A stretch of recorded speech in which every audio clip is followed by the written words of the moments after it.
점검하는 박민영의 300입니다. 카운트다운 시작합니다. 오늘의 주제부터 확인을 해볼까요? 오늘은 불사조 이야기 해보고자 합니다. 끊임없이 세포 분열을 하며 다시 재생되는 불사조, 이 줄기세포 이야기인데요. 이 줄기세포라는 것은 반복 분열 세포입니다. 지속적으로 분열하면서 재생 쪽에 탁월한 능력을 가지고 있는 세포인 거죠. 우리가 피부 조직에 상처가 났을 때 스스로 아물어가는 과정을 생각하시면 훨씬 쉬우실 것 같습니다. 하지만 이 줄기세포가 모든 기관과 장기에 분포한 것은 아니죠. 뇌신경이나 심장근육, 췌장, 척수 등은 한번 손상이 된다면 다시 재생이 불가능합니다. 알츠하이머로 인해서 뇌신경이 손상돼서 기억을 잃는 것과 같은 거 되겠죠. 그렇기 때문에 줄기세포 치료제에 많은 이들이 더욱 관심을 쏟고 있습니다. 왜냐? 앞서 뇌신경 혹은 심장 혹은 척수 등에 인위적으로 줄기세포를 투입시켜서 그쪽 부분을 다시 재생시켜서 손상된 부분을 다시 살려낼 수 있을 것이다. 이런 치료인 거니까요. 210여 개의 몸의 기관과 장기 부분이 재생이 가능해지고요. 만약 줄기세포 치료가 제대로 자리를 잡아간다면 파킨슨병, 암, 당뇨병, 척수 치료에 충분히 사용될 수 있다는 게 되겠죠. 척수 치료 같은 경우도 이렇게 손상된 부분에 줄기세포를 넣었을 때 다시 한번 재생되는 효과 등이 입증되기 시작을 했습니다. 그래서 생명과학계, 의료계에서는 이 줄기세포에 상당히 열광을 하고 있는 거죠. 자, 글로벌 줄기세포는 나날이 연평균 시장 성장률이 높아지고 있습니다. 매해 해를 거듭할수록 시장에 대한 관심과 더불어서 성장률이 올라가고 있는 상황이고요. 2020년대에 들어가게 된다면 글로벌 줄기세포는 연평균 25.8% 시장이 성장할 것으로 예상을 하고 있습니다. 우리에게 줄기세포라는 이 황우석 박사 사태를 생각하면서 조금 부정적인 이미지를 떠올리는 분들도 많이 계실 텐데요. 현재 글로벌 줄기세포 시장은 한국이 선도하고 있습니다. 글로벌 줄기세포 치료제로 승인을 받은 것은 딱 7개 제품인데 그중에 4개가 바로 한국에서 등장을 했다라고 하죠.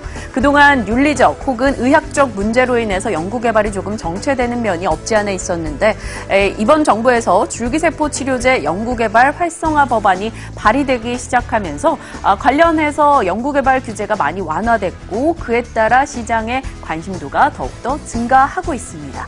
그렇다면 7개 승인 업체들 중 국내가 4곳이라면 어디일까요? 파미셀 2011년도 세계 최초로 줄기세포 치료제를 공개했었죠. 급성 심근경색 적응증을 가졌습니다. 그리고 메디포스트 카디스템은 많이들 아실 거예요. 무릎 연골 결손 부분 시술에 쓰이고 있고요. 그 뒤를 이어 안트로젠, 코아스템, 루게릭병과 크론선 누공 등의 적응증을 가지고 있습니다. 자, 최근 들어서 이 줄기세포에 대한 관심이 증가하면서 다시 한번 줄기세포 관련주들의 주가 상승률이 굉장히 놀랍게 일어나고 있는데요. 3월 들어서 이 수익률을 한번 계산을 해봤습니다. 대표적인 줄기세포 관련주가 되겠죠.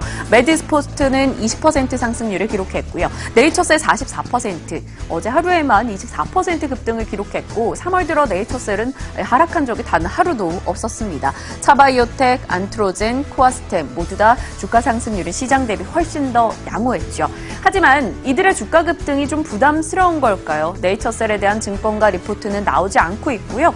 대다수의 업체들이 목표가는 전혀 제시되고 있지 않습니다. 그나마 리포트가 나와 있는 업체는 메디포스트가 되겠는데요. 메디포스트 같은 경우는 외국인과 기관의 동반 매수가 6거래 연속해서 유입되고 있습니다.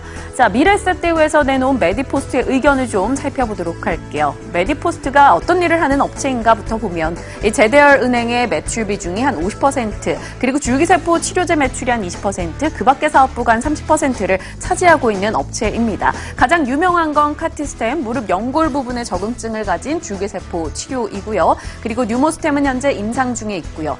뉴로스템 같은 경우는 알츠하이머 치료제로 역시나 임상 중에 있습니다. 자, 미래에셋대우에서 꼽은 투자 포인트 2가지 중에 첫 번째는 바로 무릎 연골 재생 시술이 급증하고 있다는 겁니다. 말 그대로 카티스템을 사용하는 건수가 매해를 거듭할수록 그 배로 껑충껑충 늘고 있다는 거고요. 직접 마케팅을 시작하며 지난해부터 마케팅 비용이 감소해서 실적이 좋아질 것이다. 이런 기대감도 이어집니다. 그리고 이렇게 연골 재생 시술이 많으면 많을수록 케이스가 많이 쌓이는 게 되겠죠. 그러다 보니 이제 시간이 한 한 5년 정도 지나서 연골 재생이 정말 되는 것인가 입증할 자리에 와 있다라는 겁니다. 3분기 중에 이 논문이 발표가 될 것이고 만약 입증이 된다면 그에 따라 메디포스트가 가지는 가치는 훨씬 더 올라갈 수 있다라고 시장은 이야기하고 있습니다. 그래서 최근 더 주목을 받고 있나 봐요. 메디포스트의 제대혈은행 셀트리 역시나 인기를 끌고 있는데요. 탯줄에 있는 혈액을 보관해서 냉동 보관하고 가족 혹은 본인의 난치병 치료에 사용하는 제대혈은행입니다. 1년에 신생아 40만 명 중에 약 7에서 8% 정도 비중으로 이 제대혈을 보관하고 있다라고 하는데요. 최근 들어서 장동건 혹은 비 혹은 김남주 각 유명한 인사들이 제대혈은행 바로 메디포스트의 셀트리에 제대혈을 보관하기 시작하면서 관련한 신뢰도 회복되고 있다는 평가가 나오고 있습니다. 어제장 6% 급등하며 12만 5,300원까지 올라간 메디포스트인데요. 줄기세포 관련한 종목들 증권가 보고서가 나오지 않고 현재 목표가가 제시되지 않았다라는 점을 감안하시면서 이들 종목의 이슈들 잘 점검하시며 대응해 보시길 바랍니다. 지금까지 박민영의 300이었습니다.